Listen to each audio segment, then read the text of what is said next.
Je veux vraiment du changement, puis la vie est tellement chère. Mais je suis déçu de la CAQ. Selon le plus récent sondage léger, les Québécois souhaitent du changement. Le taux de satisfaction envers le gouvernement caquiste tombe à 28 %, marquant un recul important. Pendant que la CAQ perd du terrain, le Parti québécois et le Parti libéral connaissent un regain de popularité. C'est quand même catastrophique.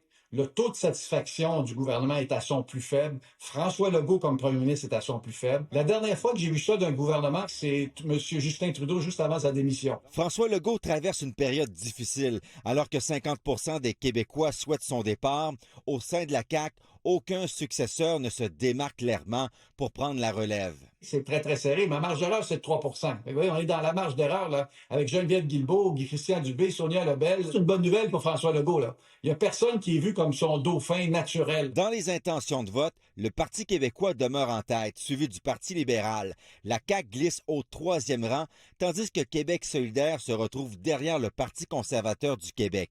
Chez les francophones, l'avance du PQ serait suffisante pour former un gouvernement majoritaire. Que l'élection se joue chez les francophones. Il y a 125 comtés au Québec, la majorité est francophone. Et l'avantage du PQ de 18 points à ce moment-ci lui permettrait d'être un gouvernement majoritaire. C'est une constante. Le Parti québécois est depuis un bon moment en première place, donc est l'alternative officielle au gouvernement de la CAQ.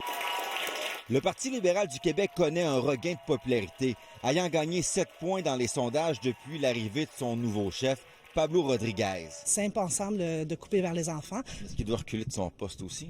Bien, ça, c'est une réflexion qu'il doit avoir avec lui-même. Mais clairement, il faut qu'il arrête de dilapider l'argent des Québécois. Fasse quelque chose vraiment unique. On n'a jamais vu ça, hein? Un gouvernement dégringoler aussi vite et descendre aussi bas. La prochaine étape, après avoir passé Québec solidaire, l'objectif, c'est maintenant de passer devant la CAQ. Les troupes de François Legault atteignent leur plus bas score en 11 ans.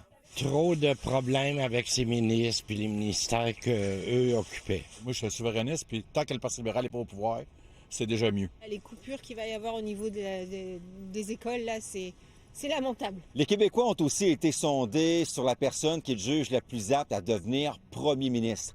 Paul Saint-Pierre Plamondon arrive en tête, suivi de près par Pablo Rodriguez. François Legault conserve tout de même 17 % d'appui.